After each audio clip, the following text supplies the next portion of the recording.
अगर देवी देवता की पूजा पाठ हम आप करते करते पूरा जीवन बिता देंगे तो कभी हम आप नरकों 84 की पीड़ा से नहीं बच पाएंगे। इसलिए कबीर साहब ने लिखा था, कबीर गुरु की भक्ति बिन राजा गदहा होए।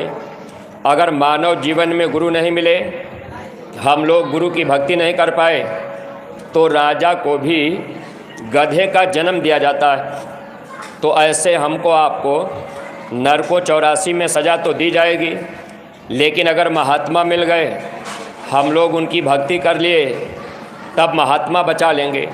महात्मा बचाते कैसे हैं? जैसे इस धरती पर अगर आपने गांव में कोई गलती कर दिया, पुलिस अगर आपको पकड़ ले गई, पुलिस ले जा कर के आपको डंडा मार करके थाने में बंद कर दी, लेकिन अगर आपका परिचय डीएम या एसपी से हो, तो अगर डीएम एसपी कह देगा कि भाई उस आदमी को छोड़ दो, तो आपको छोड़ दिया जाएगा।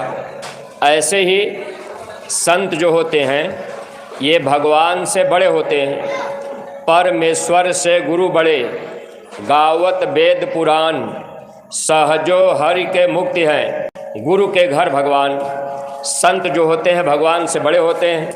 अगर संत जीवन में मिल गए तो महात्मा हम लोगों के कर्मों को माफ़ करते हैं। भगवान कर्म को माफ़ नहीं करेंगे। भगवान का काम है कर्म फल देना। आप शराब पी कर के मंदिर में जाएंगे, तब भी भगवान देवी देवता आपको मना नहीं करेंगे। आप गांजा पी कर के भी पूजा करेंगे, तब भी भगवान देवी देवता मना नहीं करेंगे। लेकिन अप्रेमी भाई बहनों, संत मना करते हैं। संत जानते हैं कि इस कर्म का फल जीव भोगना पड़ता है, तो भगवान का काम कर्म फल देने का होता है। संत का काम है कर्म फल माफ़ कर देना।